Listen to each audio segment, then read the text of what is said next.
suckers. You're listening to Luck at the Draw Radio with your hosts Todd Buggs and Stan Zig. So grab a beer, sit back, and listen to what the jackasses have to say. All right, well, up next in the studio, I'd like to welcome lead singer from Radiohead, Tom York. How you doing today, Tom?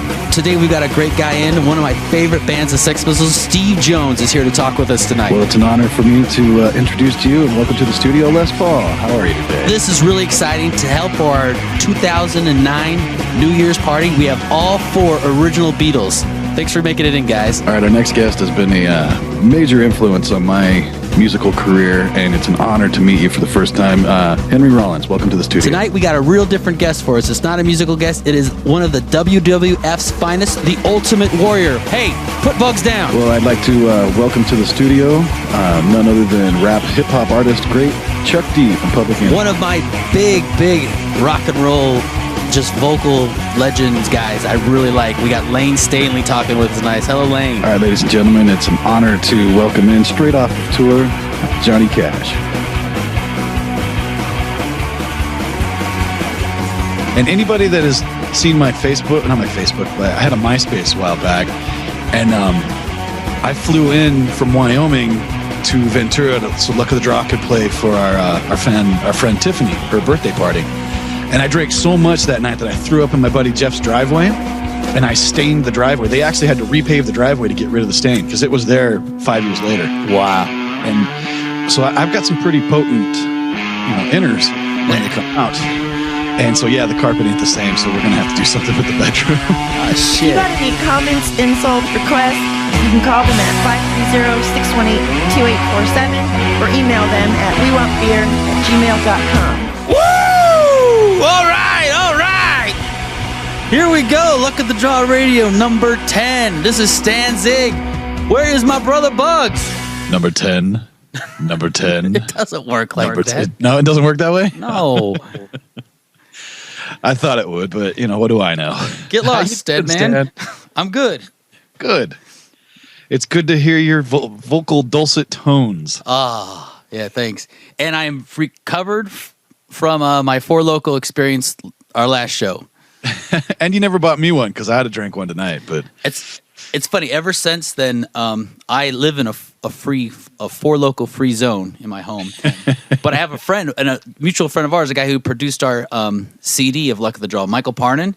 Yes, he's talking about having a Four Loko party at his studio just with friends, and I am trying desperately to change his mind. I'll do it. I'll go. Oh, you can't. You guys got to learn. You might have to learn the hard way. What was that place in Fullerton we played? Biggs?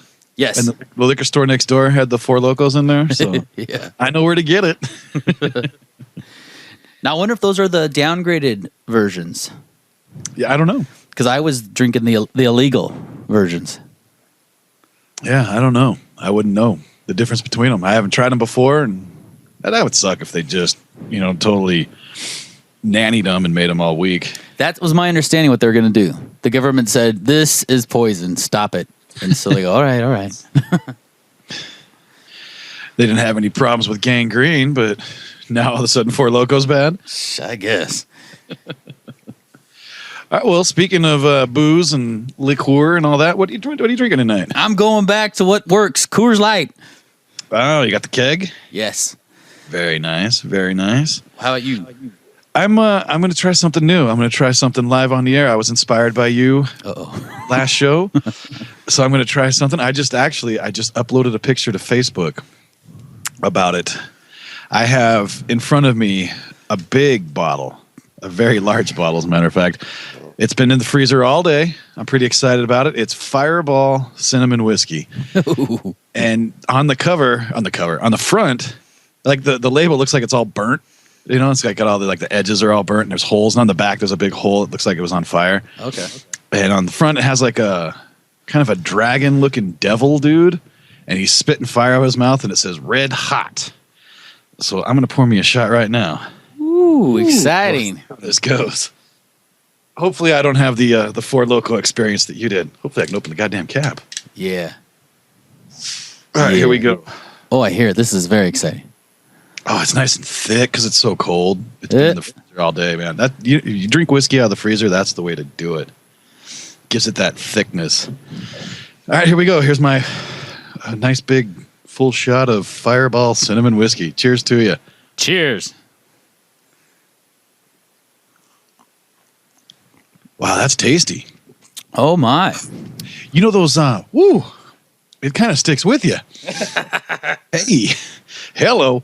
You know those you go to the movies and you get those Mike and Ike's and you get those little Red Hots. Uh-huh. And then you pour them in your popcorn, then you eat, and then every now and then you get like a different flavor than the popcorn.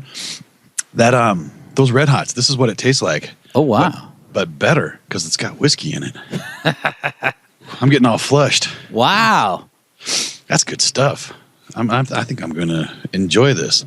Hopefully I can talk through the whole show. I mean, it looks like it's pretty weak, actually. It's, what does it say?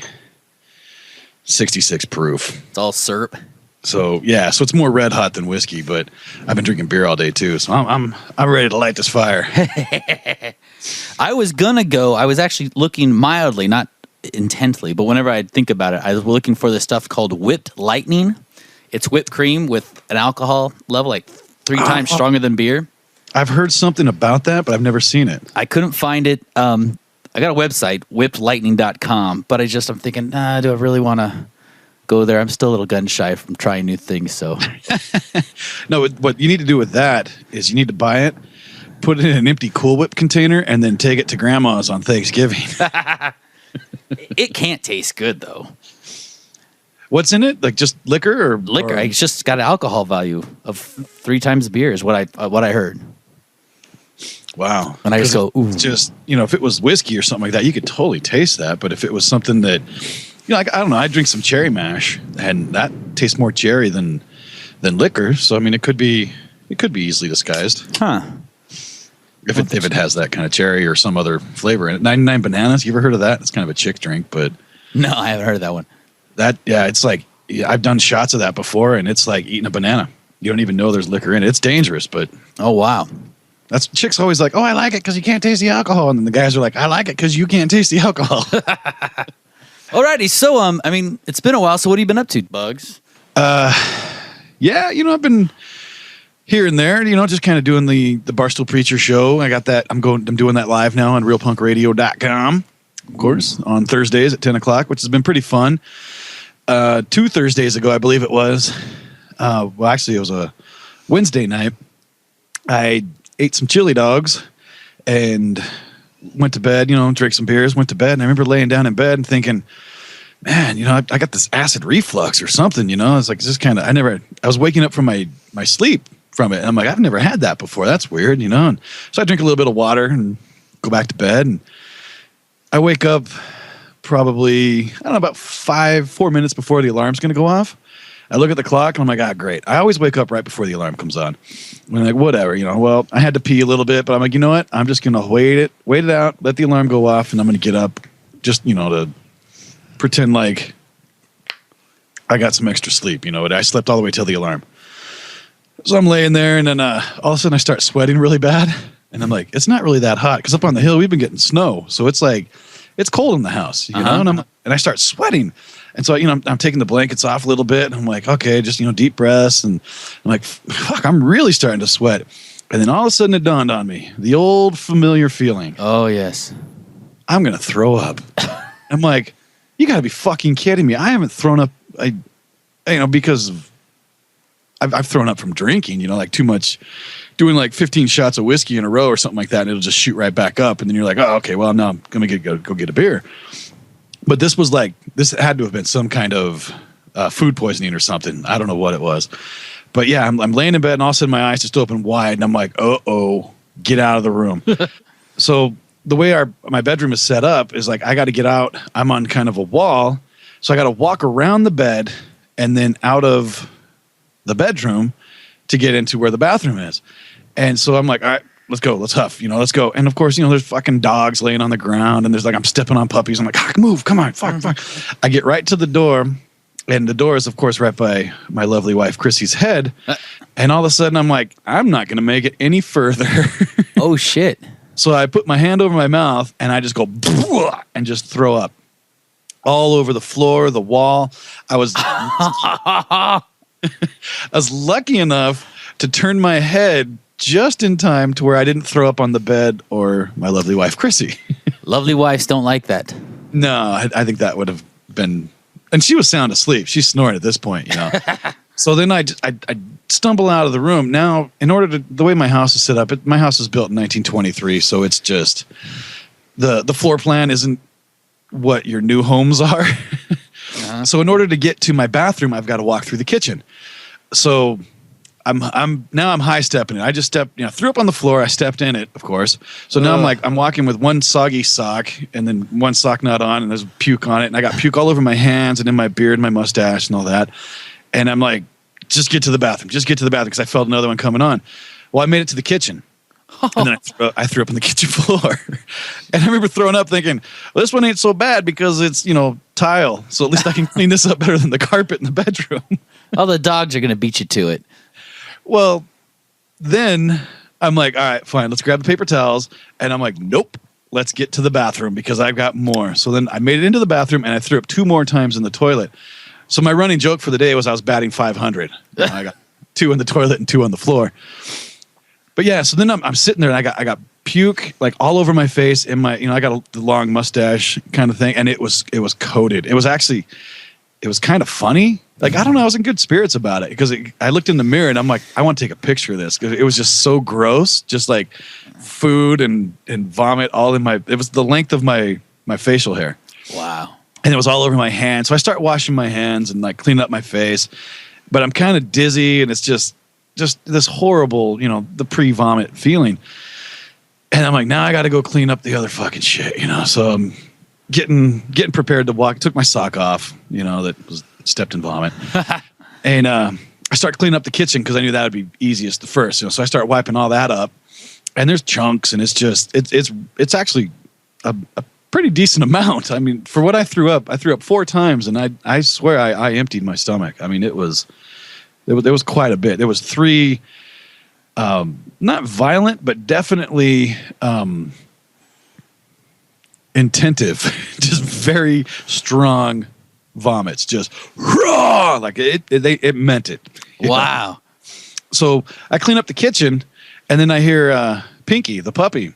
I hear her going, oh, oh, oh. And I'm like, oh, fuck, what is that? So then she goes, oh, and then she spits up. And I'm just like, Jesus Christ. So I go into the bedroom, and then I'm like, I start wiping up the floor, and I realize she's been eating it. And now she's throwing up. And so she walks into the living room, and I'm cleaning up the bedroom, and she's all, and she throws up again in the living room. I'm like, God damn, this is all 5 o'clock in the morning, mind you.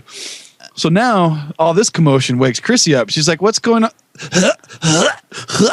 She starts dry heaving. And I'm like, I got, puke on my shirt and everything, whatever. And I'm just like, I start laughing. I'm like, this is just too fucking funny. This is horrible. Wow. So, cleaned it all up, and then I went to work. And then Chrissy's like, you're actually going to work? I'm like, fuck it. Why not? I feel better. Because I really did feel good once I purged everything. Uh-huh.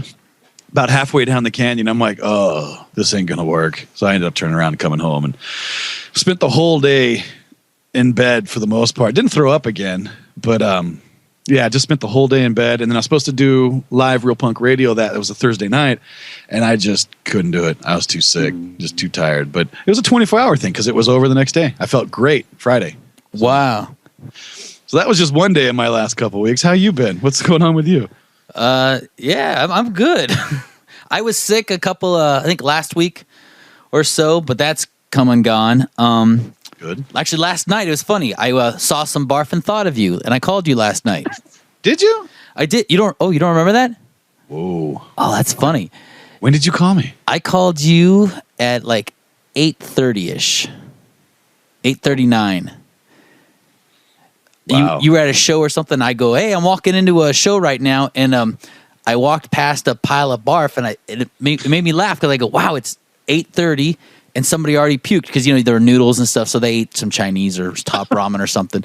But it was like they overdid their pre-party. They and it's funny now that I say it, I can't think. I thought of a really cool name of it. You overdid your pre. That's right. Now I remember you. And then I go, we need to write a song about this. And then That's right. I explained it a little bit. You're like, yeah, I get it. And then that was it. But do you remember what I called it? It was kind of. I might have wrote it down, but it was something to the effect of. It was like overdoing the pre-party overload or something like that. Yeah, pre-party overload. It was a clever word. Yeah, it's funny. And once we got into the show, and I got a couple beers, and we were waiting for the band to start. I asked Stephanie. I go. What was that word? I go. What did I just say to Todd? Do you remember? She's like, no. I go, shit. I go. Well, that's why I called him. So I wouldn't forget. But maybe I think I might have wrote it down. So I'll dig through some receipts from last night. So how was Stone Temple Pilots? They were good. You weren't going to say who you saw. I wasn't. I'm pretty sure the majority of the people listening to this aren't Stone Temple Pilots fans. So that and Kiss, I just was. Well, I'll talk about Kiss, but I'm not going to tell you if I go see a Kiss show. Right. And the only reason why I knew that is because I saw Stephanie put that video up on Facebook today. Yeah. And I didn't know that you went with her until you just said right now. So. Yeah. No, it was a really good show. It's at this place called the Fox Theater, and it's in Pomona.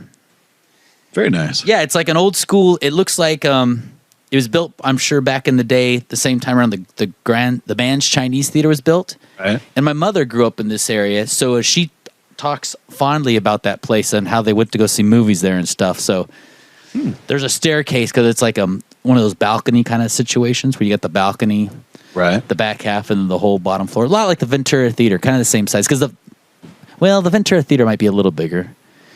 If anybody's familiar with the Galaxy down there in Anaheim. The Galaxy's a nice venue. It's kind of that size. Yeah, it's kind of that size. It's a little more classier than it's more man's Chinese theater than the. It's got that more Galaxy. Old school kind of charm to it. Exactly, and they just reinvented it. What's that word I'm thinking of? Reinvented? No, renovated. Renovated, yeah, there you go. They just renovated it, and so I assume it's more old school the way it used to be. And it's cool. It looks nice, and there's a staircase off to the side, and my mom, I guess, when she was a little girl, always dreamed of having her wedding on there, so it's still there. So yeah, but it was a good show. The band that played before him were these young guys who's being produced by the bass player of Stone Temple Pilots, and they've already been signed to RCA, and I'm pretty sure they're all 17 years old or younger. Bastards. Yeah, really nice gear, and actually they're not a bad band at all. They're really good musicians. The songs are whatever. And one of the songs totally sounds like a Stone Temple Pilots song. So it's like, well, who wrote that for you? Yeah. And they did some cover songs. Like they did Frankenstein by the Edgar Winter. Yeah. And they did that, and then they had a drum solo after it and went into another song. I'm thinking, that's pretty old school, cool, arena rock mentality. I think they have a big dad or something or uncle who's that's what I was just going to say, coaching them. School arena rock mentality that your dad would have told you was cool. Yeah, I mean, but it was awesome. It was like they played that, and I don't know. It sounds they're definitely good musicians. You can't take that from them. But it was just kind of like, wow, you guys did that, little 17-year-olds, really? But it was cool. But the guy, he had a couple stick flips in the middle, and I'm going, oh, well, you can do it, but still, you shouldn't be. Do you want to say what they were called? Or? Shit, what was it? Jetstream. Huh. Jetstream. So yeah, the bass player is that's kind of a 70s rock band name too. Yeah, but the bass player from Stone Temple Pilots is producing them, I'm pretty sure, so that's why they're tied in together. But they're a good band, but I mean, like I said, they had really nice gear and they threw down. But yeah, Stone Temple Pilots sounded great. He didn't fall down or anything. Because last time we saw him, he fell off the stage, and you hear that about Scott Weiland falling off the stage a lot. I saw Axl Rose fall off the stage once. Oh, wow. Was that back in the day? No. This was way after Appetite. This was actually, I think, it might have been one of Izzy Stradlin's last gigs. They opened for the Stones at the Coliseum. Oh yeah. I saw that one of those. He fell off the stage, and then he quit, and too many people have been dancing with Mr. Brownstone, some bullshit, and had a fit, and threw the mic down and said, fuck you, we're done, and then walked off stage. And I don't think I saw that show. It was them, Living Color, them, and then the Rolling Stones at the Coliseum. Yeah, it was the same lineup. They did like 3 nights in a row. If you can imagine that, being in a band big enough to play 3 nights in a row at the fucking Coliseum. Yeah. I can't remember what night I saw, but I didn't see the one when all that shit went down, I don't think. Because I remember that. Multiple nights. But I just remember the one night he bailed, and that stage was like 30 feet tall. Like that was a long fall, and it was funny because he had the mic with him the whole time. He's like, "Yeah, yeah, yeah." You totally hear him hit the ground, and everybody cheers. No, they didn't, but I did. Wow. Yeah, so I did that. That was fun. I hadn't seen a show like that. One of Stephanie's friends, was getting rid of the tickets, and so Stephanie goes, "You want to go?" Because I just haven't, even if I would have known that show was coming with all prior, headway, right. I don't know if I would have done it, but it was a last minute thing. I go, yeah, let's go see it. That'll be fun. Sometimes those are the best though, because you go in with like no preconceived notion, no forethought. Sometimes if you buy a ticket a month in advance, you start listening to the records and you get all, jazzed to go see it, and then they let you down or impress you. But on occasion, I've gone to shows just on a whim, and I'm like, fuck, that was really cool. Yeah. That happened to me, it was a number of years ago, but the Sex Pistols reunion. And I was just like, whatever, I don't want to go. If I didn't get to see him with Sid, then it's not worth it, blah, blah. And then a buddy of mine came up and he's like, hey, I got a ticket for tonight's gig. You want to go? And I'm like, yeah, I'll go. And it was one of the best shows I've ever seen. I actually bought a ticket for the next night. Wow. I wanted to see that, but I did not. It was good. Goldfinger opened. Whatever. I wasn't a big fan of Goldfinger, but they did a big Metallica intro, which was pretty funny. That they did that. It was pretty funny. So, and it was at the Universal. I kind of like that place. So. Yeah. Well, yeah. For as far as that goes, that's what I've been doing. Actually, I jammed a couple of times with, and going to jam again with old bass player Ash from Uncle Tiki. Nice. I went over to his house with a drummer guy named Harry Rushnikov, who I've been friends with for a while. We started doing trying to keep the Tiki DeVille thing I used to do alive, and then he got busy going back to jail and stuff. So he's out and healthy and clean, and we jammed, and it's really exciting actually to just kind of play with him again. It's funny that we go, well, let's do some of the Uncle Tiki and Tiki DeVille stuff just to jam on. And that's like wow, I think that's done. That's the way it needs to be played. No, it's like you're done playing it. Yeah, like done playing. I go, I don't know if we need to play that anymore. Wow. Yeah, I was kind of like I was excited, but I go, you know what? Wow. We jammed on some other things, just ideas, and those I'm much more excited about those. And they're real different. They're much more just kind of straight ahead rock.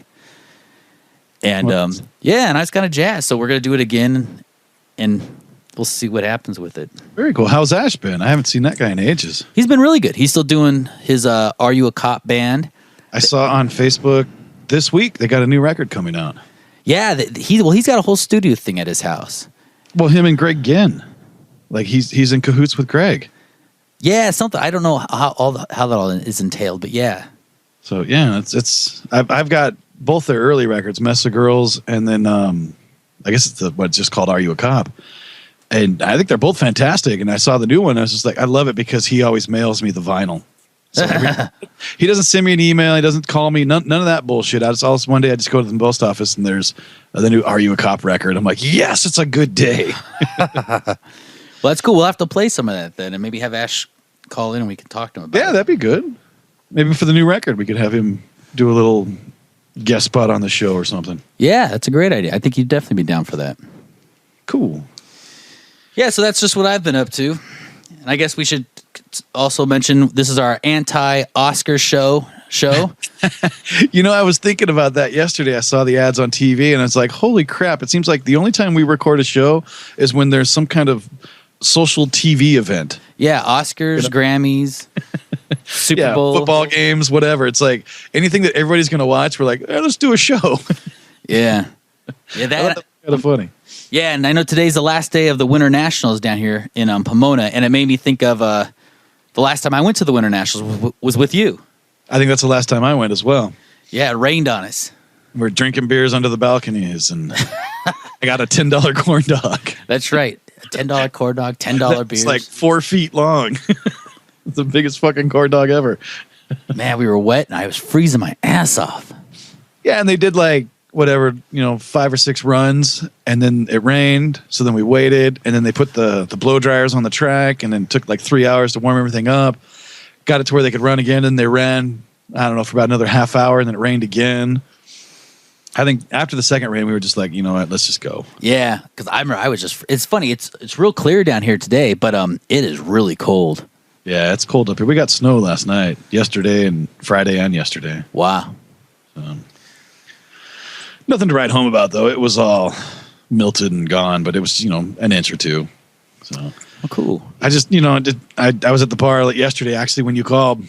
I was going to go down the hill. Our oven took a shit. The door won't close anymore, and it's an old 70s oven. So I'm like, fuck this. I've got a connection in Burbank that refurbish vintage ovens. So, and I've got an old 50s refrigerator. So we're doing a 50s style kitchen now. I'm like, screw it. Let's just go down the hill and let's go buy this really cool, it's white porcelain with red inlays and stuff, really neat oven. So we start going down the hill and the truck starts acting up and it's not going to, it won't make it.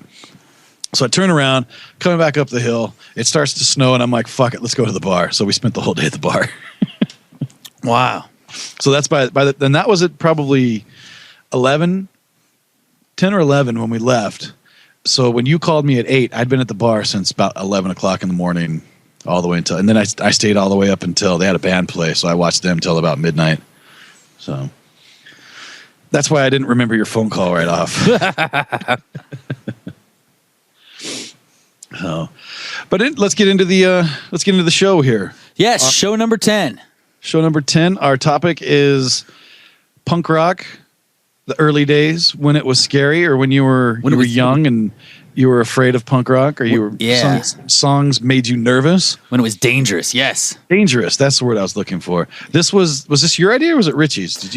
Richie and I were talking about, and it's kind of sad that we say that now because Richie's not here talking with us, but he goes, yeah we should do a show. And I go, yeah, what could we talk about? Then we brainstormed, and we came up when punk rock was dangerous, not the Blink 182. Yeah. I want to go get my nipple pierced and drink 3 Red Bulls to show how cool I am. Avril Lavigne and none of that crap. No, this is, if you heard this playing on somebody's ghetto blaster on the other side of ahead of you on the sidewalk, you would cross the street so you wouldn't have to pass those guys because they were trouble. We're talking, in somebody's garage on a ghetto blaster, everybody's sharing somebody's mom's bottle of wine. That's right. Punk rock days. Well, cool. I really like the idea, and I gave a lot of thought to it. And I think I've got a couple good picks. And I don't know about your picks, so I'm interested. Yeah, so do I. The one thing I didn't do a lot, I just felt like one of the bands for sure that I picked, there's nothing I can say about it, which was my first pick, that people just don't know. But for me, the first time I actually met one of my friends who was in my wedding, I've stayed lifelong friends with this guy, Paul Cavallo. He was was in junior high, and he was on the field. Like we would eat in the eating area on concrete, on bench tables. Right. And there was this one guy sitting off with his long bangs hanging in his hair, and he's listening to a ghetto blaster, and he was listening to this song, The Dead Kennedys' Police Truck. Ah, nice. But I remember I was sitting over talking to some other friends, and I was definitely in the Van Halen, Def Leppard time, or Cheap Trick. That was the music I was listening to. But when I heard that guitar sound, just the tone of that guitar and what he was playing, it was so, raw, and it was just, that to me is dangerous. And I still listen to this like, oh, that's a dangerous song. Nice. So this is off of Give Me Convenience or Give Me Death, which that's what a great title. They were for being such a, punk rock, mean, angry, dangerous band, he really had some intellectual thought going on with that.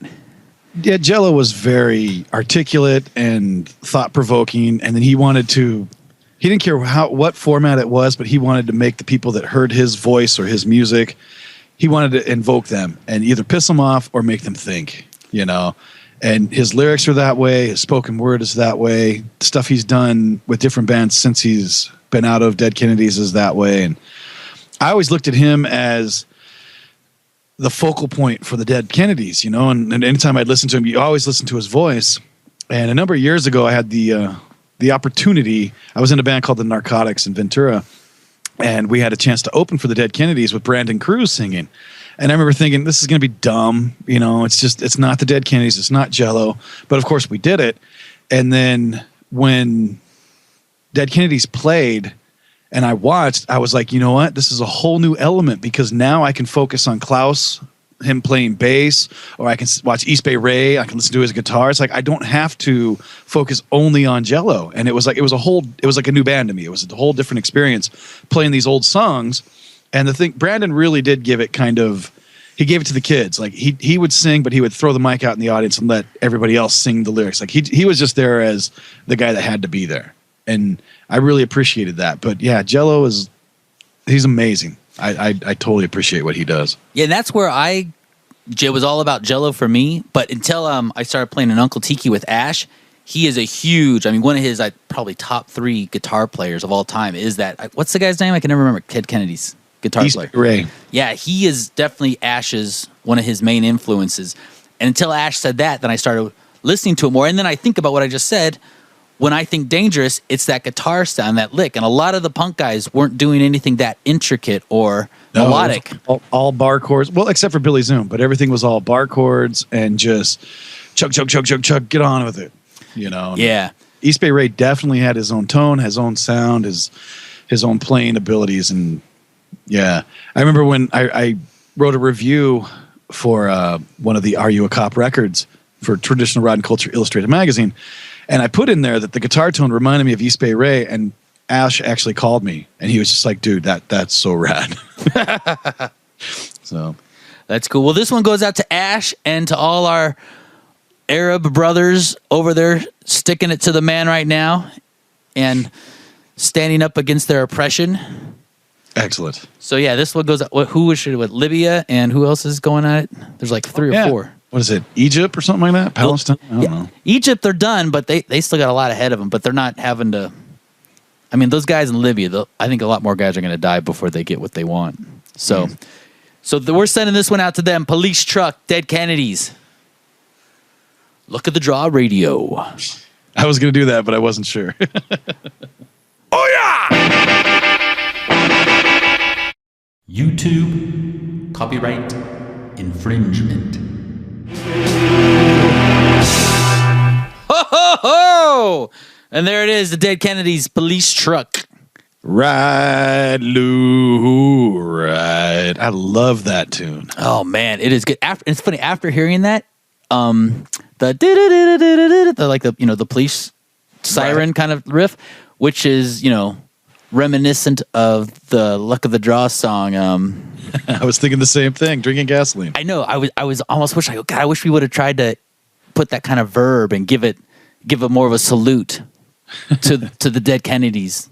Ed kind of does that little, Yeah, he definitely does. I wish we would have tried to make it a little more obvious. Yeah. Because I hadn't even thought of that until I was listening to that song right now, and it's like, oh man, that does kind of remind me of. Me neither. A little drinking gasoline. The other thing I was noticing too was because I haven't listened to that song in a while, or at least paid attention to it enough to talk about it, right? Or listen to it off cassette. Because when I listen to it digitally, it was well recorded. Has a different fidelity, definitely. But I just, I was noticing that the guitar isn't just straight through. It's the bass and drums that carry that song. Yes. The guitar just kind of does noodling and then a lead and then just kind of filling. So yeah, it wasn't your typical, type punk rock song. So, but definitely a great tune. And until you said the Billy Zoom, I never would have put those guys in the same sentence, but they really kind of are.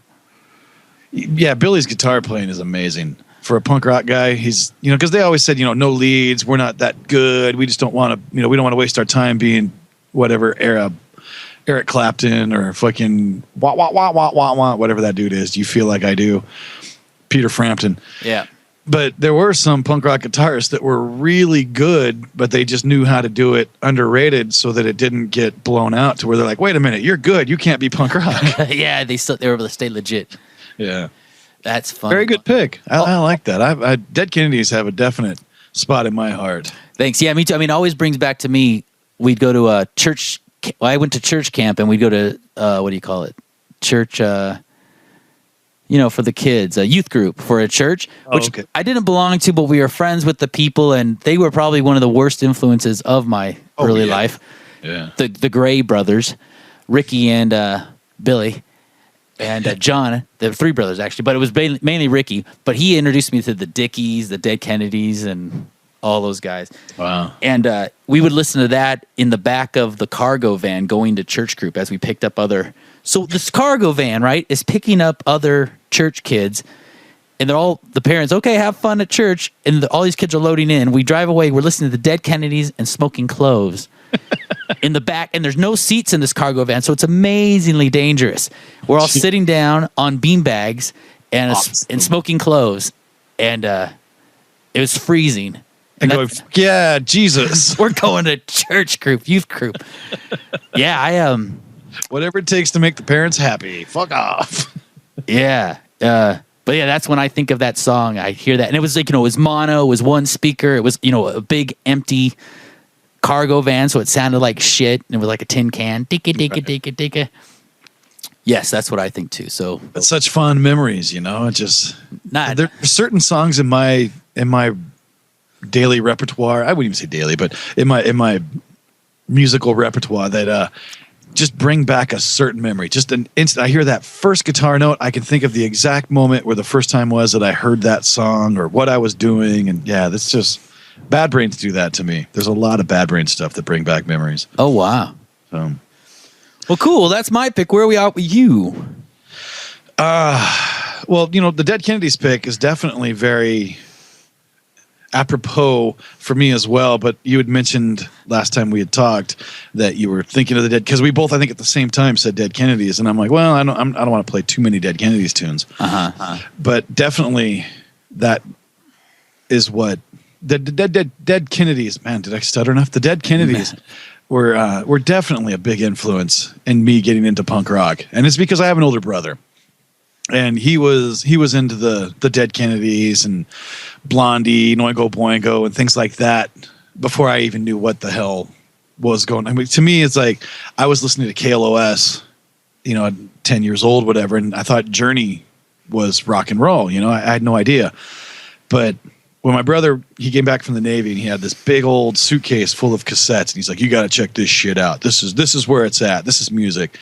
And he had In God We Trust Incorporated was one of the Dead Kennedys records. And I remember I loved that. And then it was a cassette and the B-side was blank and it said, record anything you want on the B-side of other music to help abolish the music industry. They were already, telling people to pro Napster.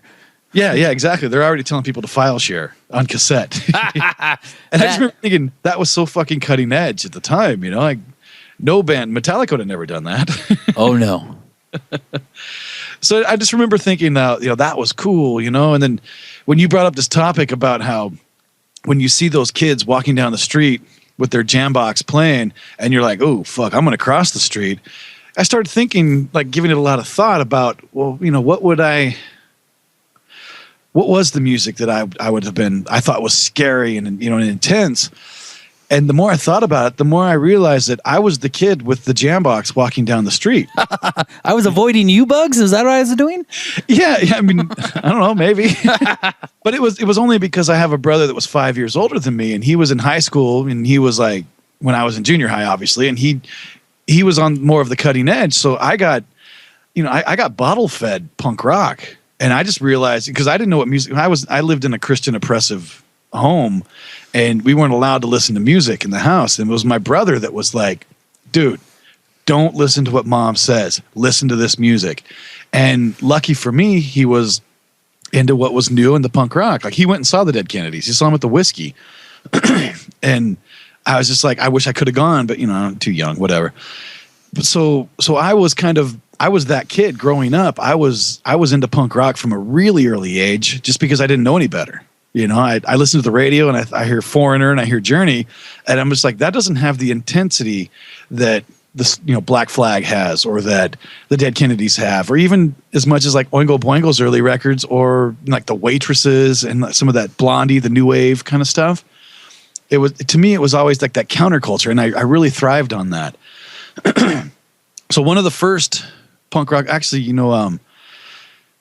the Barstool Preacher, my podcast on Subculture Collective that just came out. It came out today, as a matter of fact, right now, pretty much. It's 5:15, and it comes out at 5 o'clock or so. I did a little rant I was talking about how we were going to do a show about what punk rock scary punk rock, when punk rock was dangerous. And I ended up doing a little rant that I didn't even mean to, but I just started talking about one of my first live rock and roll experiences, ever seeing a band. And it was Fear opening for Oingo Boingo. Wow. The first gig I've ever been to, I was, preteen. And if you want to hear the story, I think it's kind of funny, but go to subculturecollective.com and then listen to the Barstool Preacher show. I think it's 102. And then there's my story in that. But I won't reiterate it now because I don't want this show to run too long. But I was lucky to be in a certain situation that I was introduced to punk rock before I was introduced to, On Through the Night by Def Leppard. Like I found that later. I learned to appreciate rock and roll after punk rock, and I think it's kind of really molded me as a person. Where I'm not. There's a lot of people that are like rockers that are influenced by, or punkers that are influenced by rock, and I'm more of like a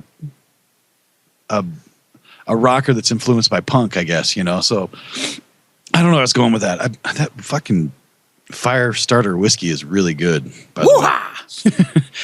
So yeah, with all that said, at any rate, I was lucky enough to be living in LA as a kid and, taking the bus to downtown or to Hollywood or Melrose, going to the Rock and Roll store, British Imports, places like that, and getting to find the authentic of the moment punk rock, even though I really didn't know any better. I was just a kid and like, this is what we do.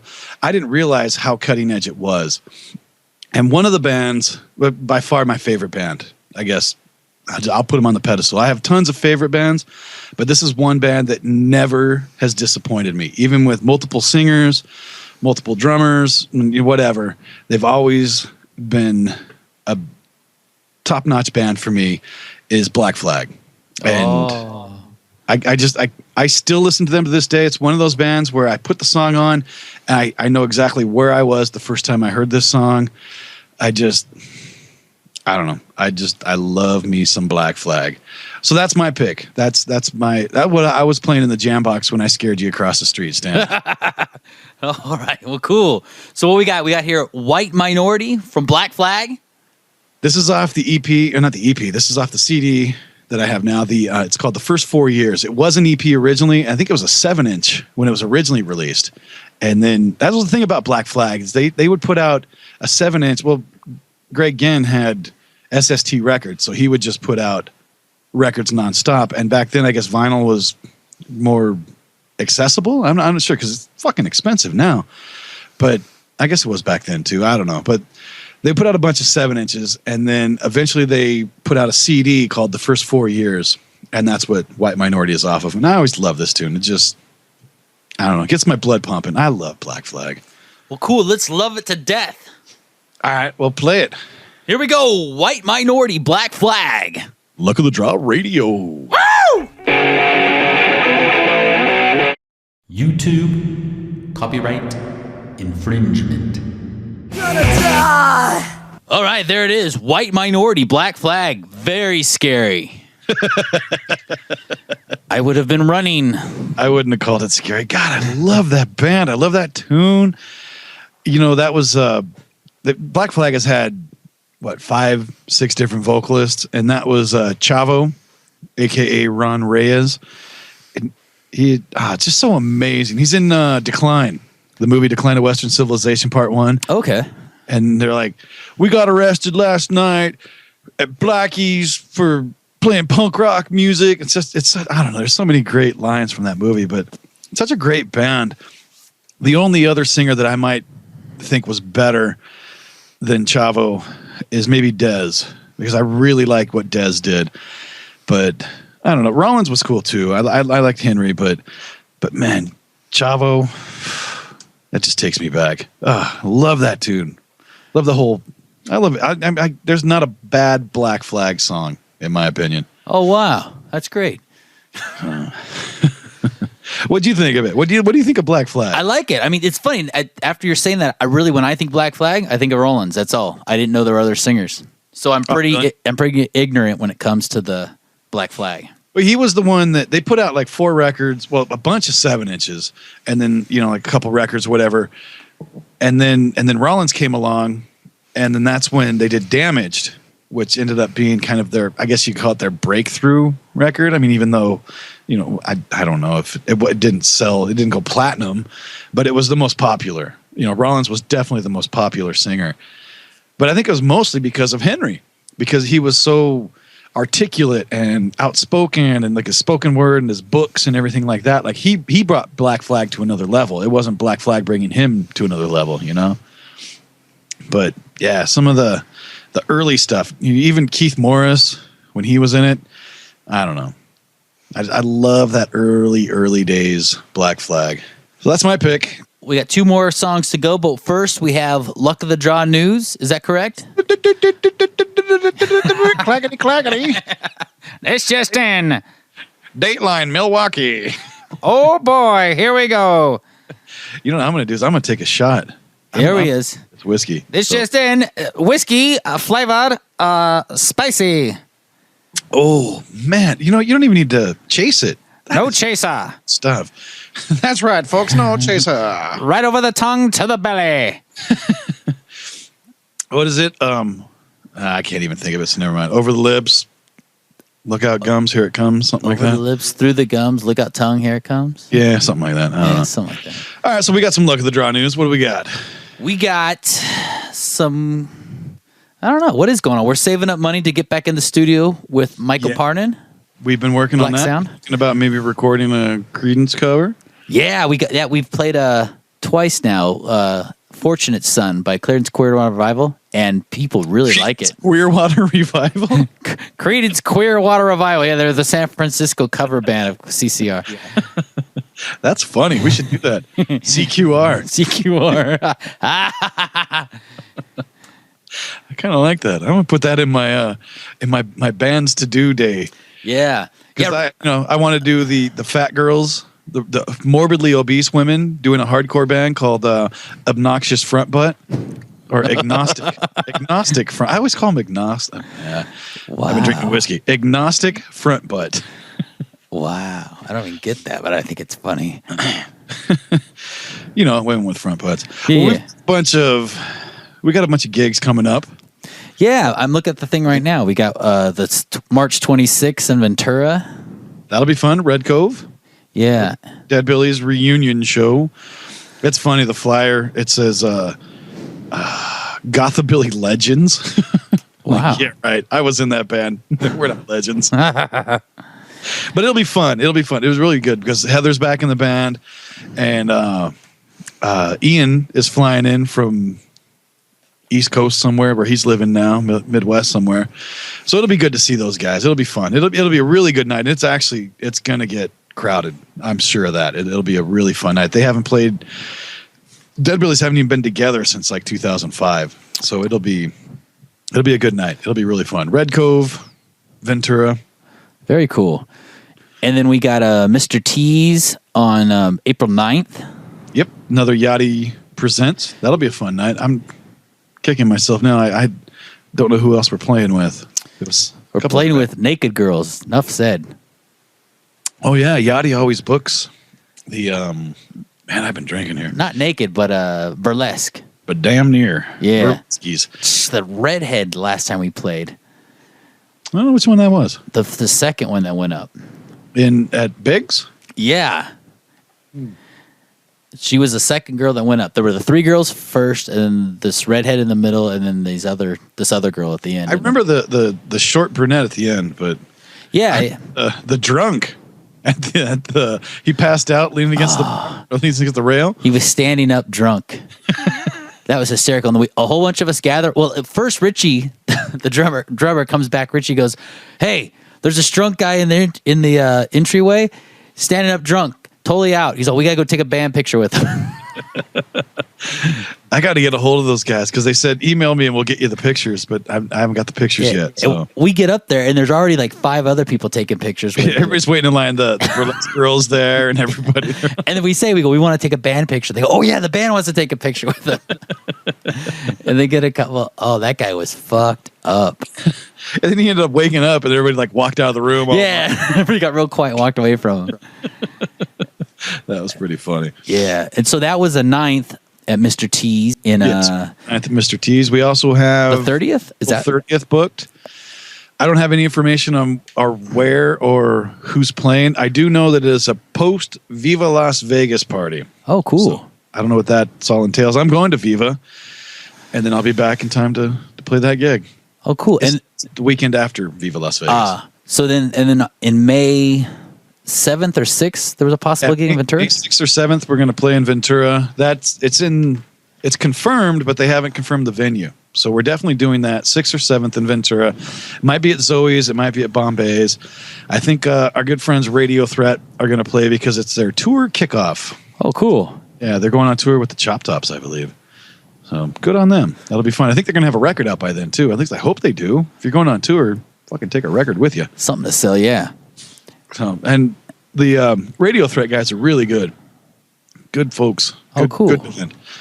And then maybe on June 25th, Lake Hughes. June 25th, the No Pants Fest. Woo! That'll be fun. You don't have to wear pants to get in. Chile. It's a lot of shirt cocking.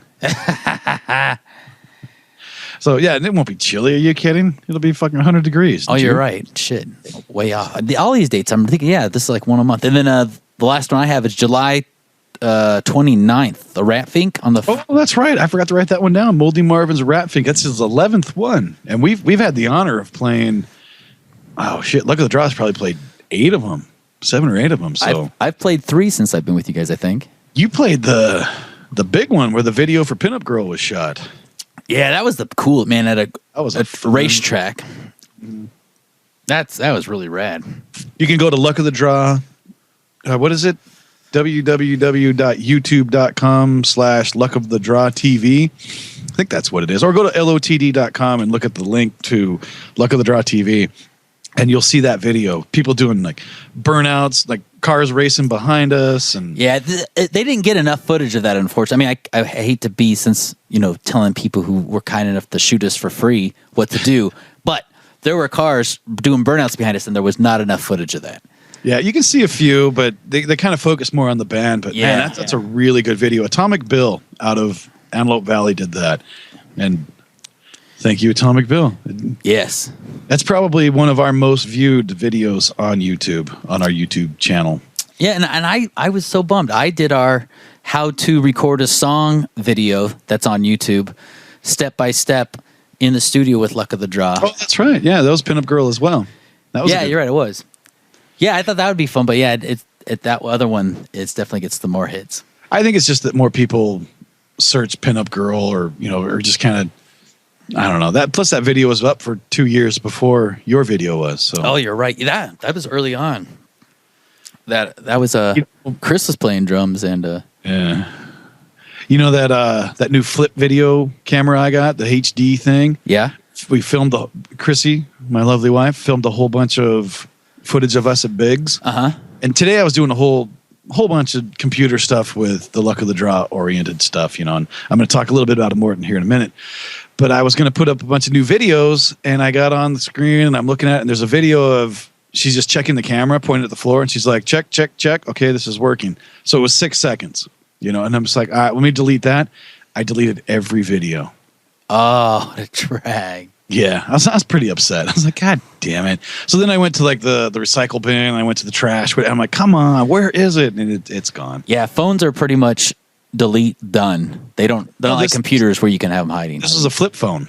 I mean, not a flip phone, a flip camera, the flip video camera. Right, but I'm just saying, it's unlike a computer where you can kind of backtrack, those type of things don't tend to have a lot of backtracking.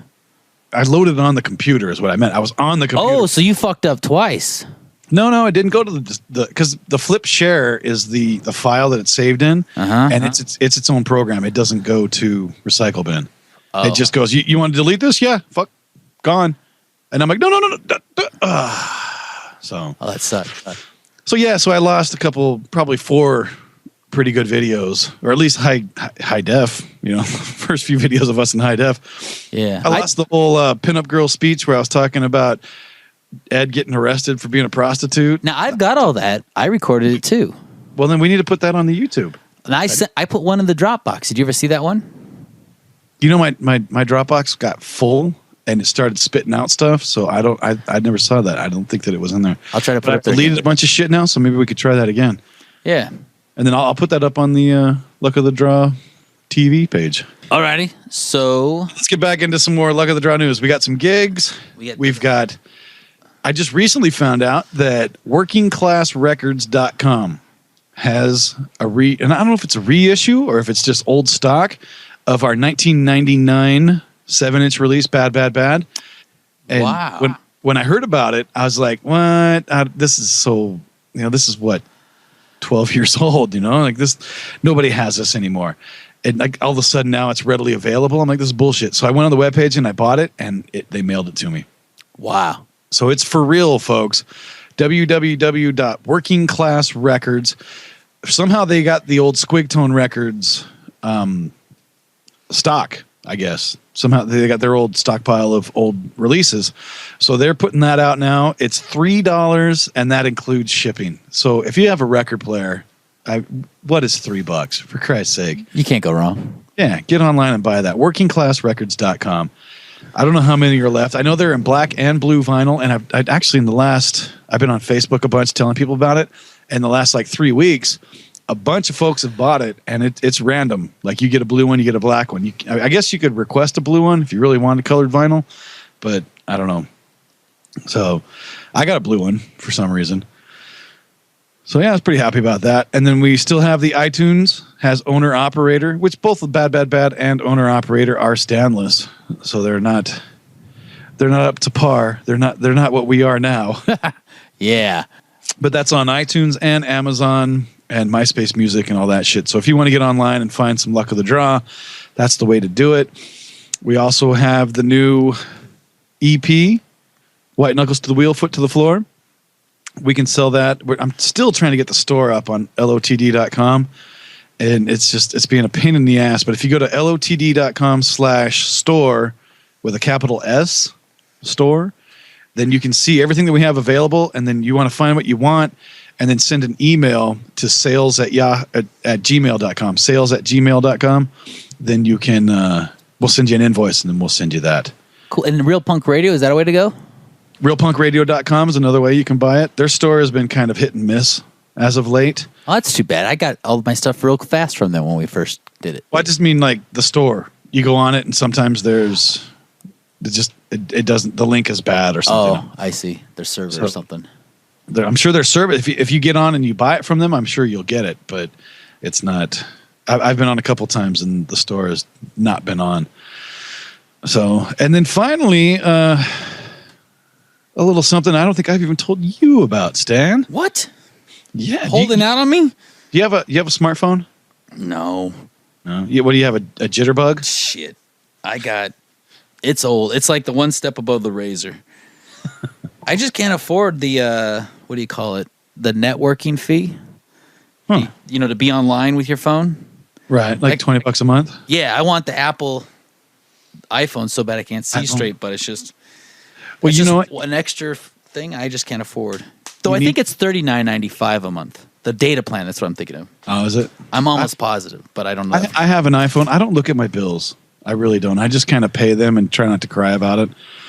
So I don't know what I pay, but I have an iPhone. And I highly recommend you getting an iPhone because Luck of the Draw has an app. Oh, my. And it's in the works. iTunes is so damn slow. I did this probably a week and a half ago, and it's still pending. Because they got to go through like everything and make sure that we're not sampling any Steely Dan. Oh, right. It's like, oh, you can't have that. So it's in the works. But what it's going to be is, I do believe it's going to be free, and you can download the app, and then it'll be updated every time I update it. It'll have like current gig dates. There's videos. So the Pinup Girl video from the Biggs? the racetrack. Or no, none from Biggs. I got the Biggs video. That's the one. Actually, the one videos. Your videos will be on there then because mine won't. Oh, gotcha. Because the one I did was the song is what I'm getting at was Hazard County. Okay, well we'll put Hazard County on it. I'll definitely make sure that your video, because I had Pinup Girl as the video. Well, I had a bunch of videos, but I lost them all. But I was thinking the pinup girl video from that Atomic Bill shot from LATR, that's already on it. I've seen it. It's just not. I can't give it to anybody. It's not available. But it's really cool because while it loads, it shows the little skull logo and says "Luck of the Draw," and then it comes up and then it streams all these pictures of like all the different record covers, and then it has pictures of like you and me and Richie, and has like it just kind of flashes across the screen, and then there's gig dates. There's I think there might be a merch page. I'm not exactly sure how that worked. But then there's songs. You can stream songs live. You can plug your phone into your car if you want or into your earbuds, and you can listen to whatever songs we feel like letting you hear. That's too awesome. Yeah, it's really cool. I'm really excited about it. I'm almost hoping that they charge, but because I want people to pay for it so that we get money for it. But but if it's free, I'm okay with that too. You can have it for free. So yeah, we got an iPhone app. How about that? Hopefully by the time that this Luck of the Draw radio show number 10 hits the airwaves, the iPhone app will be out. So just check your app store and do a search for either LOTD or Luck of the Draw, and you should be able to find it. And there is in works to get it as well for Androids and Blackberries and all that too. So we're working on it, but right now it's just mostly iPhones. Very nice. At an app store near you. Absolutely. Woo! I'm excited about it, actually. I think it's going to be pretty cool. That is exciting. Now I'm excited. So now you got to go with your iPhone 4. Yay! And that's all I believe, let me look. Yeah, that's all the Luck of the Draw news I got. You got anything? None. None. So no, I don't. You want to just meld right in here to Listener of the Week? Oh, yeah! Who might that be? Listener of this week is another guy from across the pond. Last week we had, what was it, Richard, right? Richie. I don't know. Let me look. It was the Four Loko show. I don't remember. I don't think you would remember.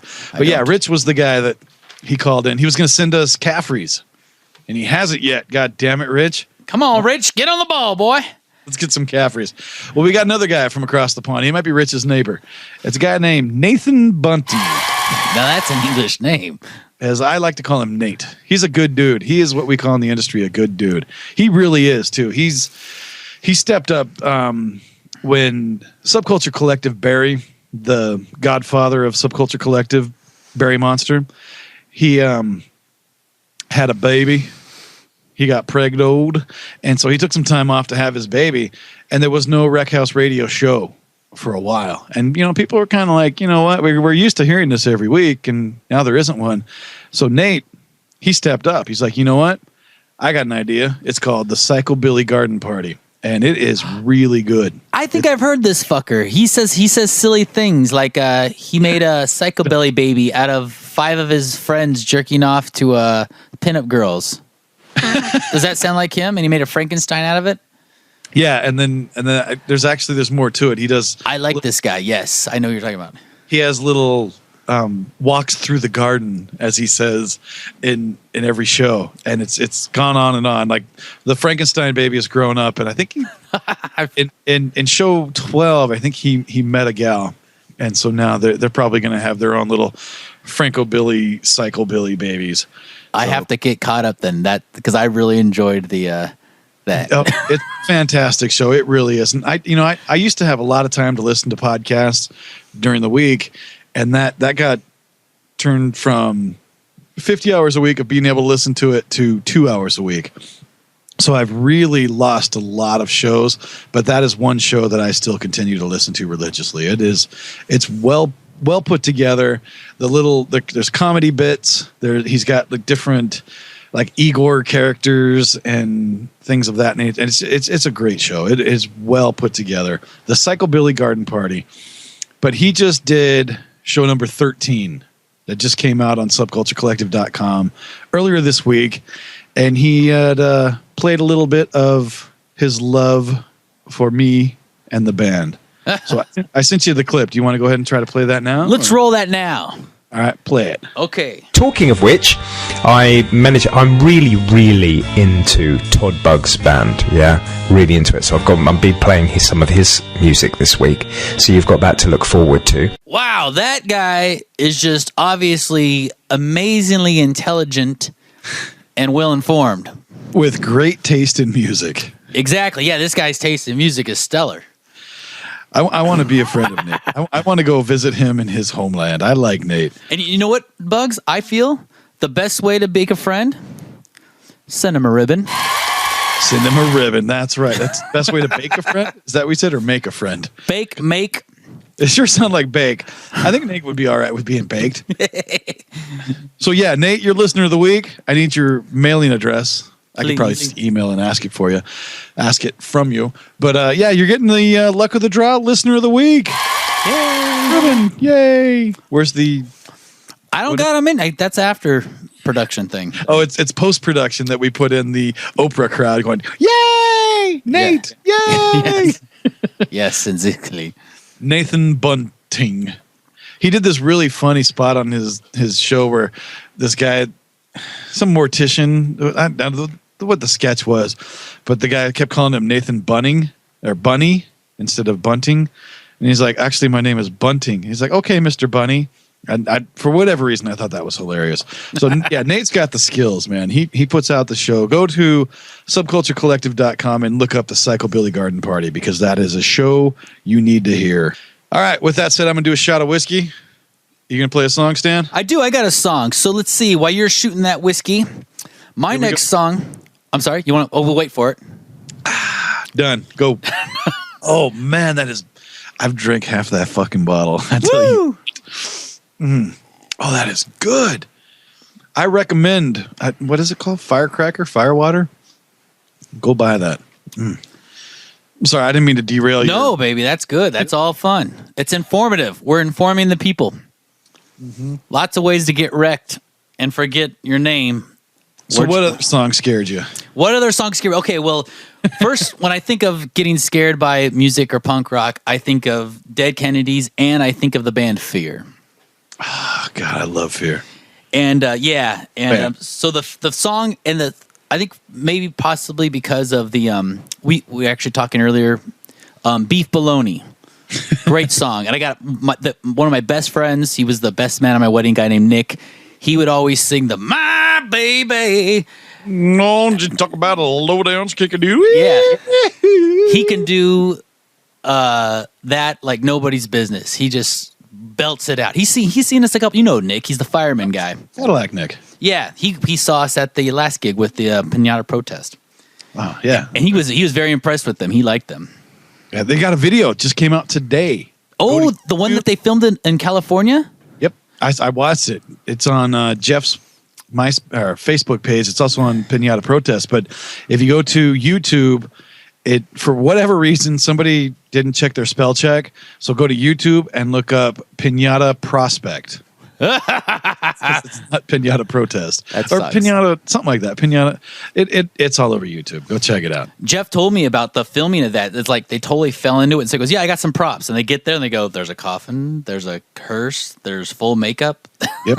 Oh yeah, it's a well put together video. I really like it. It's a great tune too. It's one of their better songs. Oh, cool. So. Yeah, Jeff, his recollection of it was when he's telling me about it, they did not expect any of that. They go like, someone goes, yeah, we can make a video of you. Go, yeah, okay, whatever, great. We'll show up. And they showed up and all, holy shit.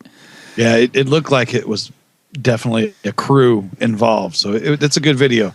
Well, good. If you go to Pinata Protest's Facebook page, which you can get through Luck of the Draws Facebook page, if you're not a friend of Pinata Protest listeners, and go check it out because it's well worth it. It's a good video. Should be, yeah, good band, gonna do something, I think. Young, got a lot of energy. Yeah. An accordion. Can't go wrong. Enough said. Enough said. Okay, well, so back to what I was talking about. My song, Fear, scares me. Currently, Let's Have a War was a song that immediately came to mind just with all the what's going on in the world today.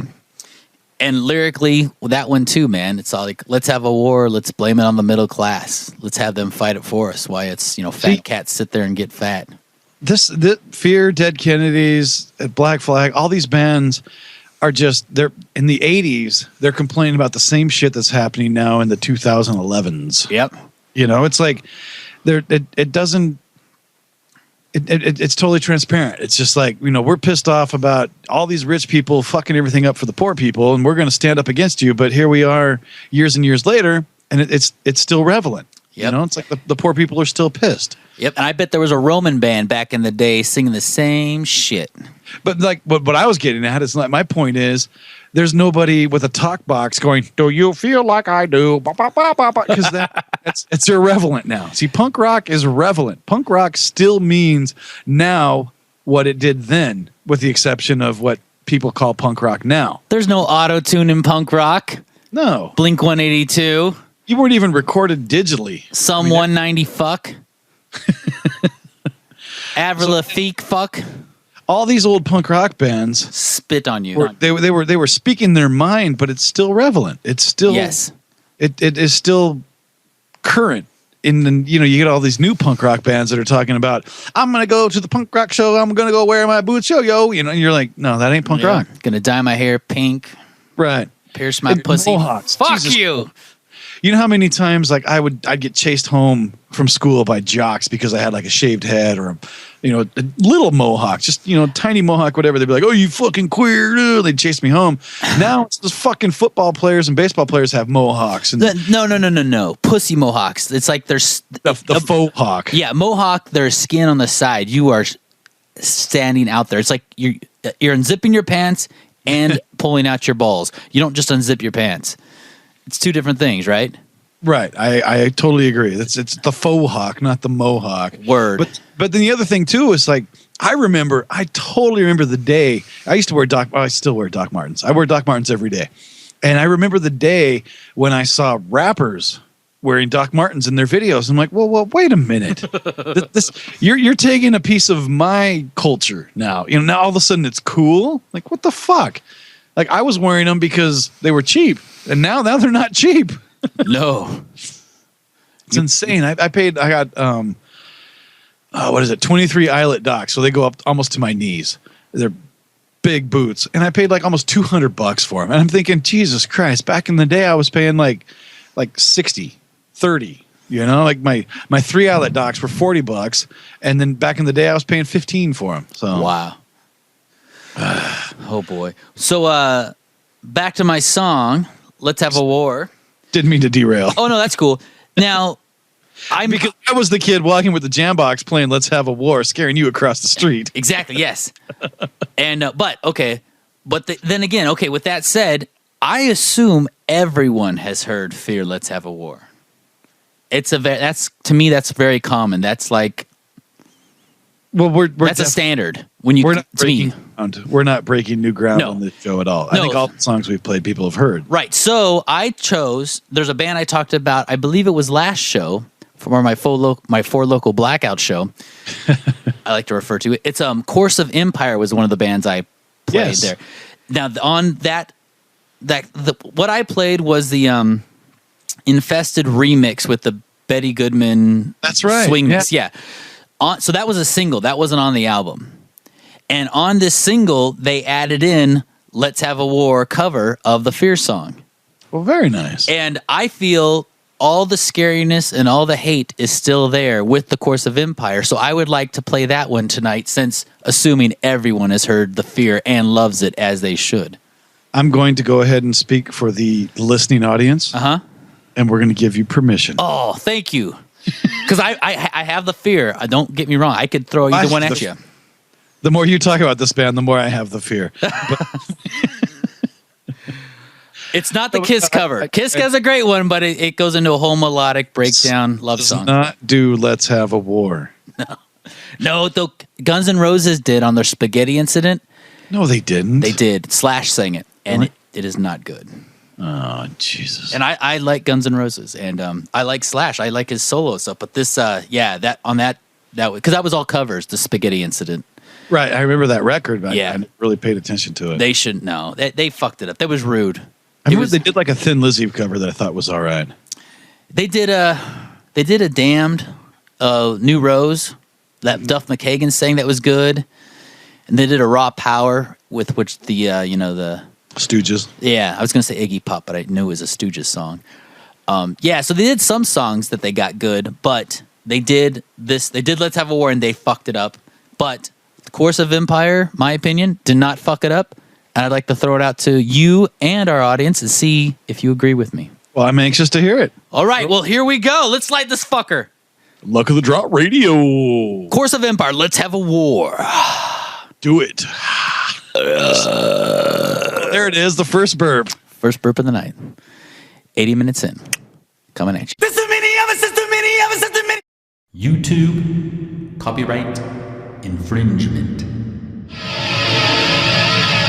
It already started in the city. And that's the part that pissed me off. He didn't say in suburbia. See, that's funny. I thought of that too because there were those little ad libs that I can't think of the Fear guy's name. What, Lee? Yeah, he would like throw in. He threw in little like Reddit. Mm-hmm. And that didn't happen. So I'm not getting a good vibe off you. You disagree? No. I did like it. I did like it, but I'm a purist, and I was just like, and you know what? Like I said earlier, if you listen to the Barstool Preacher Show 102, I did a little rant about my first live punk rock show ever. This was my first live show ever. I went and saw Fear and Oingo Boingo. So Fear has always got a place in my heart. And I listened to that Fear the record. I that's probably heavy spun in my home and in my car and everything. I love that record. And so when I was listening to them do the cover, I'm like, I'm looking for flaws, you know, even though it's a good tune, but I'm like, you're going to fuck up. You're going to fuck up. I'm just going to find it. And that was what it was. It was the in suburbia. That's what got it for me. Yeah, it's funny. I never thought of that, but I heard his little ad lib. Well, not ad libs. That's the way the song's supposed to go. Mm-hmm. But the one thing I really liked is that to me, with a lot of songs, especially when it comes to Misfits songs, such powerful songs, so poorly recorded, where when I heard this song, Course of Empire, I was so excited because to me, those drums and those guitars, especially that bass tone, that's Let's Have a War. That's thunder. That's mean. The drums were great. Even the guitar tone was great. I think the whole song was definitely well put together. But I would prefer to listen to the Fear version. No, I agree. Yes, and that's why I have both, and I do like the Fear more. But I thought it'd be fun to play it for everybody so they could hear something different. I agree with you. You did all right. You did a good pick. That's why I did not play the Guns N' Roses version. That made you spit up a little. I believe. Just spit beer on my computer. Guns N' Roses. Fuck you. Oh, I gotta wipe this up. Oh man. You made me waste beer. I'm sorry. I take full credit for that, and I apologize. Okay, great, man. Well, so that's mine. Yeah, moving on to yours. What do you got for us on the fourth song here? I have another story that I'm going to try to condense the best I can because I think I've been talking a lot and making this show long. But when I was with the same friend, a fellow named Scott, that, like I said, if you listen to my Fear story on the Barstool Preacher Show, you listen to that story. It's the same kid, this guy named Scott. He and I did school one day, and we took 3 different buses from the San Fernando Valley to go to. Ooh, had to burp. So that wasn't me, but that was a good burp. Thank you. Because I don't burp on the show. It's only Stan. But yeah, we took 3 different buses to go from the San Fernando Valley. Prude. To what? Prude. Well, you know, a little bit. And we went to the Tower Records on Sunset. You know the Tower Records, don't you? Oh, sure. I bought a lot of stuff there. Yeah. I bought my first Stone Temple Pilots cassette there. Wow. Talk about bringing it back. You just saw them last night. Whoosha! That's the way I roll. Amazing. So we had all intents. We showed up for school and we're like, we're going to go to school today. And he comes up to me and he's like, dude, back from Samoa. It's out today. The new Angry Samoans. And we're like, what? Angry Samoans records? Fuck school. So we took 3 buses we did school, took 3 buses all the way to the Tower Records on Sunset, right by the Whiskey, down the street from the Whiskey. And we ended up buying it on cassette. And it was back in the day where you didn't have anything to play it on the way home. Like you'd buy the record or you'd buy the cassette and you had to wait till you got home to hear it. You know? Unbelievable. God damn, these kids today are fucking spoiled. Ah. They don't get it. They have no idea. So yeah, I bought the cassette back from Samoa and got all the way home. Another, 3-4 buses to get home, and then listened to it, and it's like, oh my God, this is so fucking great. This is the best record ever. And then my parents get home, and apparently the teachers had told the principal that we ditched and told the parents that we ditched, and so we got in a whole bunch of trouble about, oh, you dumbasses, you ditch school, and school's important, and smack you around and lock you in a closet or whatever that they do. And I'm like, you know what? Angry Samoans are important too. Who the fuck are you? What do you mean math? Christ, how often am I going to use math? Well, obviously I'd use math quite a bit, but how often do I listen to Angry Samoans? You know what? I can honestly say I probably listen to the Angry Samoans more than I use math. Wow. So that's another band that is another spot in my heart. So with all that said, my second pick, because I'm still the kid with the jam box, walking down the street, scaring Stan Zig. Now I'm not playing Black Flag. Now I'm playing Angry Samoans. And I love this band. I just saw them probably 7 or 8 months ago in the Antelope Valley. And still these guys deliver the goods. Just a great band. Angry Samoans. What was it? What song did I pick? I already forgot. You stupid asshole. But you don't have to call me an asshole. What song did I pick? Yo, you stupid asshole. You're a dick. Why do you got to be so rude to me? Hey, I'm telling you, you stupid asshole. I'm just going to go ahead and stop this now. I don't need this kind of abuse. But did I pick the song, You Stupid Asshole? Yes. That's our who's on first. So what song do they speak? You the stupid. paycheck's written out to the stupid asshole. Who cashes the check? You stupid asshole. But who cashes the check? The stupid asshole does. Oh man, I was offended there for a second. Then I realized that was the song that I picked. Very nice. Because I was torn between the tune "My Old Man's a Fatso" and "You Stupid Asshole," and the only reason, and actually this kind of tie into your last pick, was that Mudhoney did a great version of "You Stupid Asshole" that I probably should have played because I didn't know you were doing a cover on your last pick. I would have done the Mudhoney version, but instead I'm gonna go ahead and I'm gonna stick with Angry Samoans doing "You Stupid Asshole." And here it comes at you. Luck of the Draw Radio. Do it, asshole. Hey, who you calling an asshole? I didn't call you stupid. Oh no, here comes you stupid asshole. I just called you an asshole. Asshole. 1, 2, 3. YouTube copyright infringement.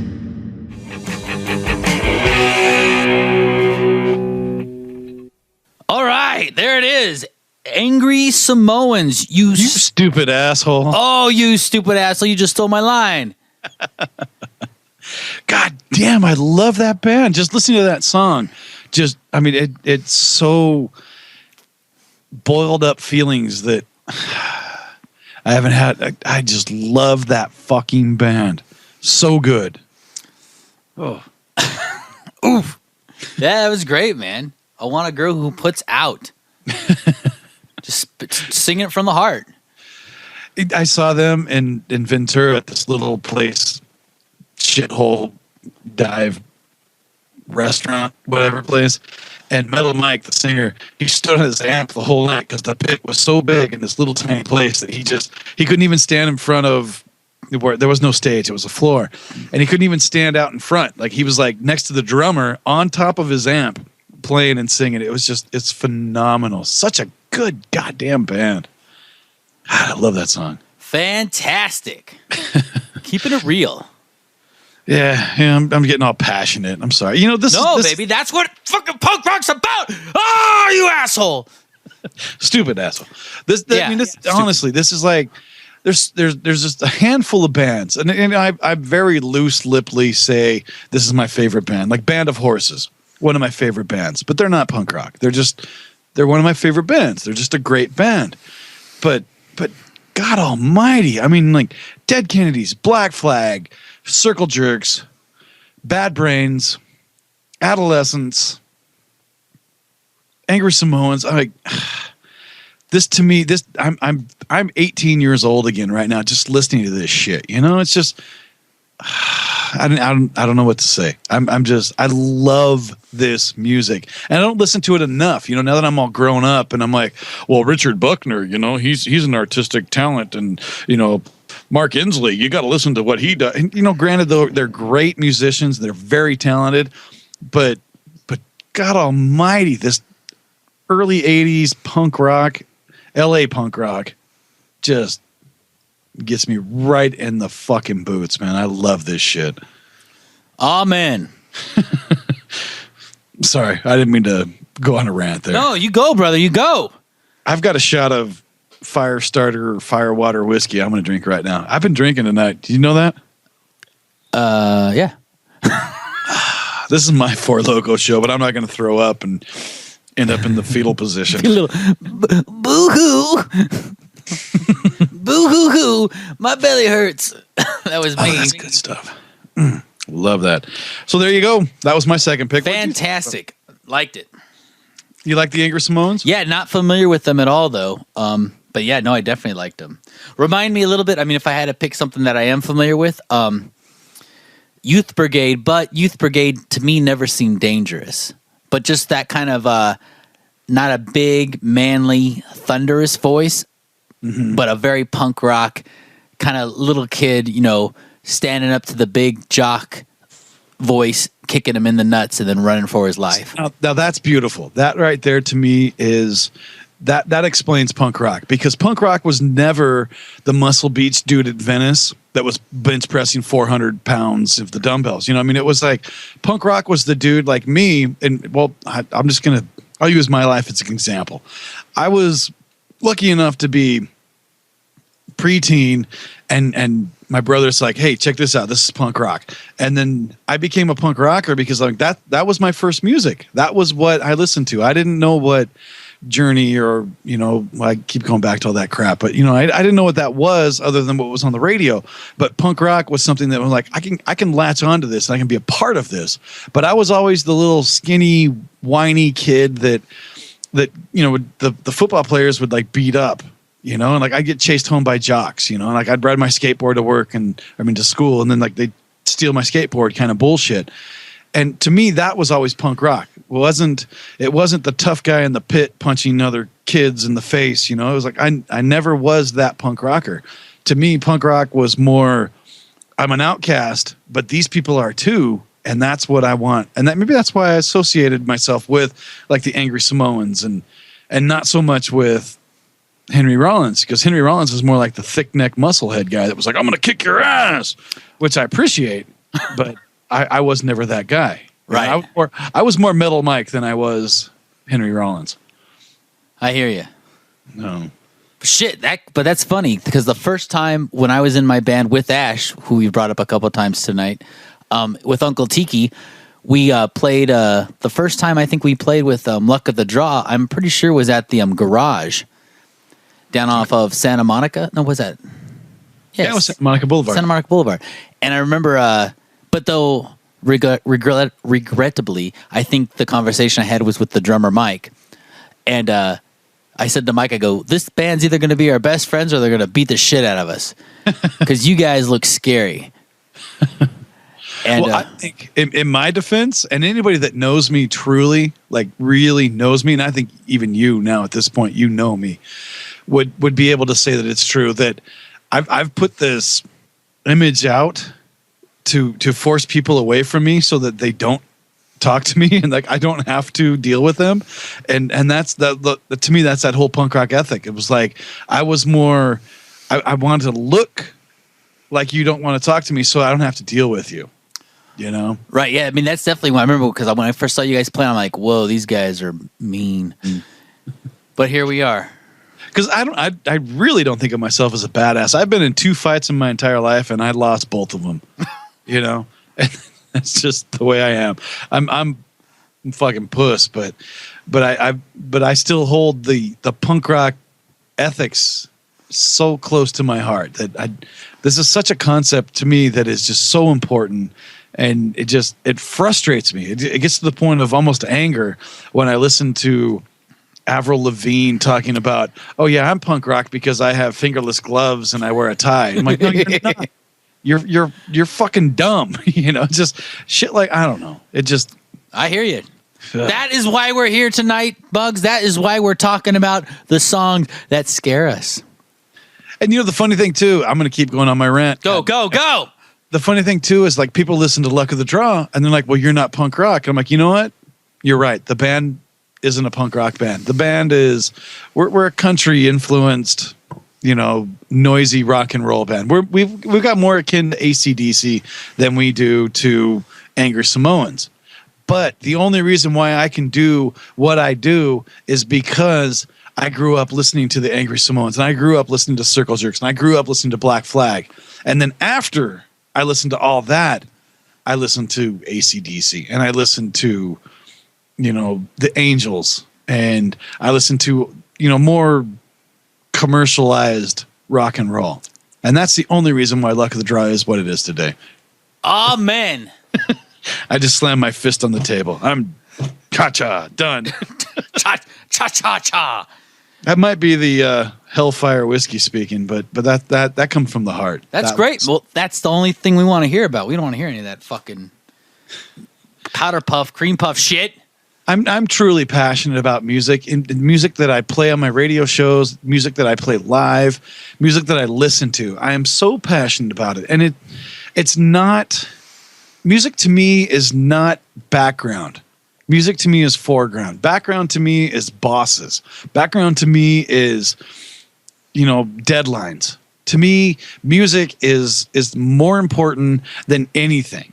Like I could not go a day without listening to music. And I don't care what it is. I could not go a day. You could not get me to not listen to music for a day. That Word. I'm getting all passionate. And the Oscar goes to. Oh yeah, we most got that going passionate rock and roll rant. And you know what? For all those that are listening, I am wearing my best Orphans rock and roll T-shirt with a baby flipping you off. Nice. That's made by, I don't know, probably some. Actually, I think it was made by a dude named Crow in Ventura, who used to be the bass player for Luck of the Draw. Oh wow! So how about that? He was number 7, I think, 7 or 8. I'm wearing Real Punk Radio Slamming for Support shirt. I got it. Slamming for Support, very good. Yeah, I got it free when I bought our own CD. Oh. I always feel like a dweeb when I buy our own CD, but in my defense, I do it because before I want to suggest friends and at the risk of saying fans, before I suggest someone, oh, you know what, go online and buy it here, I want to make sure it works. You know what? What? You were actually a big influence on me when the old catalog went on iTunes. And then you told me the same thing. You said, I bought it online and make sure that it was what people want when they, how they get it. Because if somebody calls you and says, hey, I just spent $12 and I didn't get shit, you got to go, well, why? Yeah. You got to figure it out. And you were a big reason behind everything. Since you told me that, I have bought everything that's gone live, Luck of the Draw, on the internet and whatnot. I have bought just to make sure that's why I bought the 7-inch from Working Class Records, because I wanted to make sure that I got the 7-inch, because I'm telling people, go buy this record, and then if they don't get it, if I don't get it, then I can say, yeah, you know what, you're right. This is a fucked up place, but it's not. WorkingClassRecords.com, you can buy our 7-inch. iTunes, you can buy our owner-operator.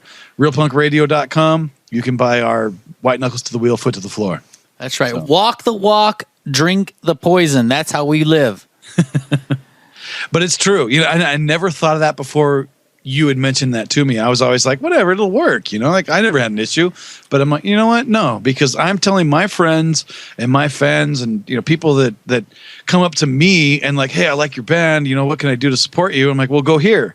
But if it's a big ripoff, why am I telling them to go there? So you're right. That's right. A wise man once told me, the way to decide if you want to give someone a free CD of your band, you have to ask yourself, would I buy this person a burrito? If you would not buy that individual burrito, do not give them your demo CD. But if you would, no questions asked, buy that person a burrito, hand them two. Hand them two? Well, no, hand them one.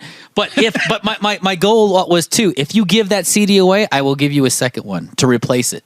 Because to me, that was always, pay it forward type of thing. If they gave it to somebody, then somebody else is listening to it, and I'll give you another free one. Needless to say, did not make a lot of money with Uncle Tiki or Tiki DeVille CDs. But I got it out there as best I could, damn it. And that's the key. I mean, just to get it out there, get it to the people that want to hear it. I love tons of new and up-and-coming bands, but it does take quite a bit to get me to buy a record. Yeah, but out of the 1,000 CDs I bought in a pretty little box that were all shrink wrapped, I was not going to be able to retire off that. Yeah. So making money off that really didn't mean much. I get kind of jaded too, though, where I'm like, I do fucking radio shows and I write for a magazine. You should just send me your shit. So, every now and then it's like I'll listen to a band, like I'll find them online. I'll be like, God damn, I really like that. I think I'll buy it. No, I think I'll email them and ask them to send it to me. Yeah, but I could see where you're giving them some free, but whatever. Yeah, but I should still support the bands. But talking about new music and stuff, you received something in the mail from the Hickoids, I believe. Yeah. Speaking of getting new music in the mail that I didn't have to pay for, which is funny too, because on our gig with I can't remember the name of that place. Was it Spikes down in? Where's Spikes at? Spikes was in Rosemead, Alex's bar. Oh, that's what I'm thinking. Alex's bar. Where's that at? Long Beach. Long Beach. Yeah, we were in Long Beach, Alex's bar, and I got there early, hanging out with Jeff from the Hickoids because he was up there with the band. Protest. Yes. Good old Jeff Smith. God, he's a mother-loving son of a bitch. Yeah. So I get there earlier than the rest of the cats in the band, and he's sitting there at the bar. So I go up there and talk to him.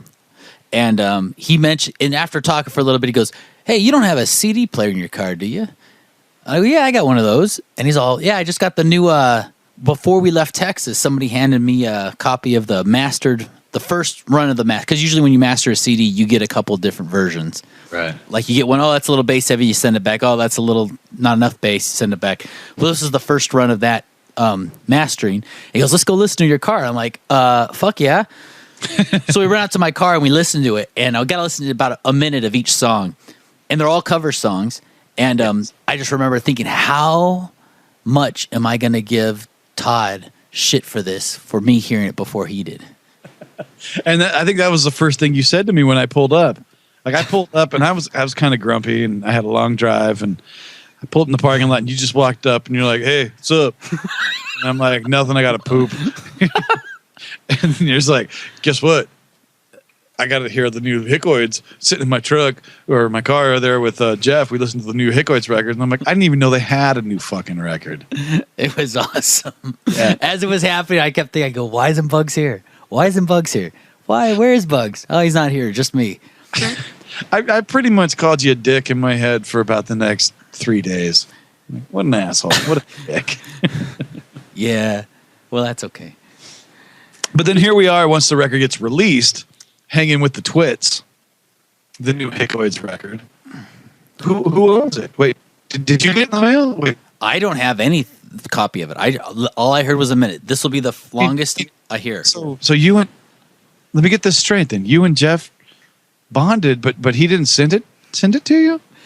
You are the representative of Luck of the Draw, so I can only assume. I would have figured that you would have given him your address and your email and your phone number, and I would have thought that you would have had it by now. That's weird. You don't have it? I don't have it. No, I don't have it. No. Hey, wait. Let me think here. No, you stupid asshole. I don't have it. I'm sorry. My headphones were going out. Did you say you don't have it? I don't have it, you stupid asshole. No. Oh.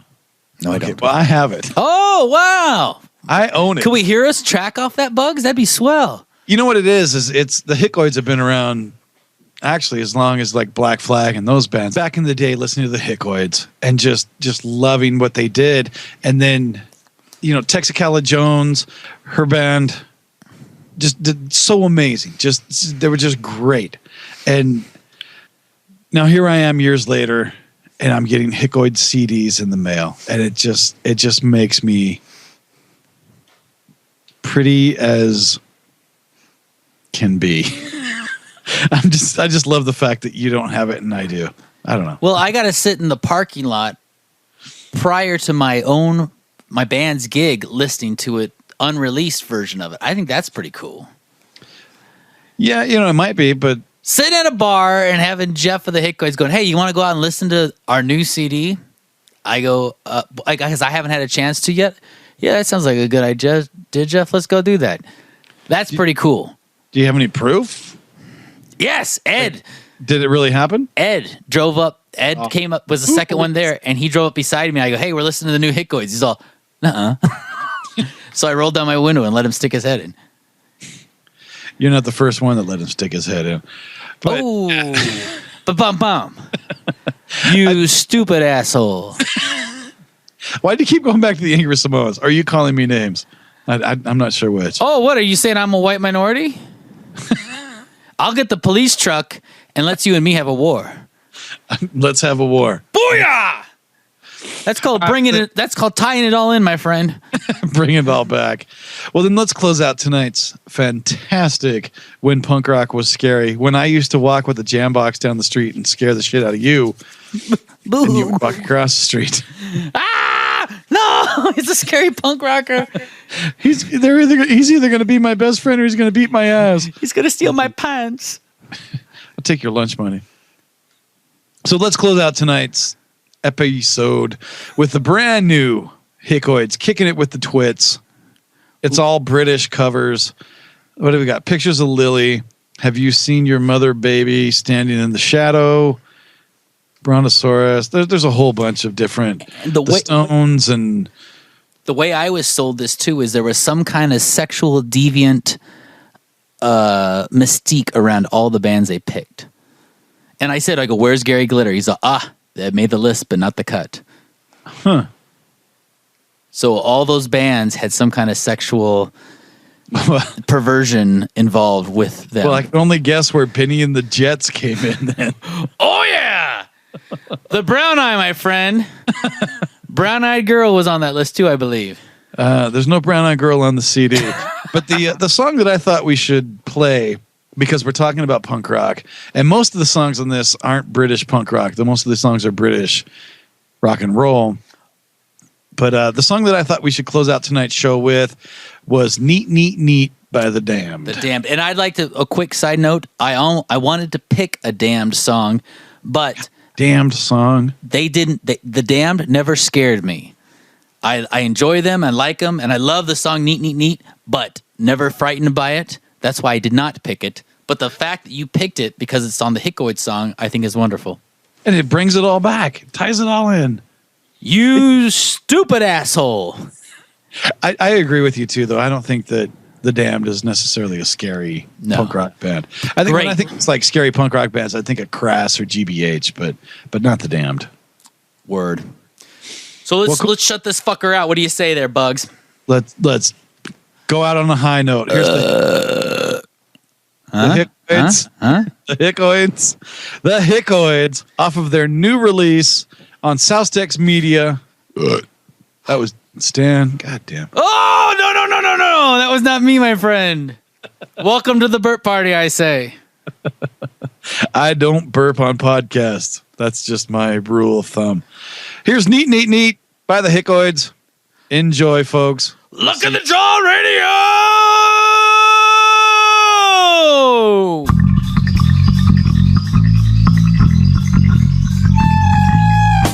YouTube copyright infringement. If you got any comments, insults, requests, you can call them at 530-618-2847 or email them at wewantbeer@gmail.com.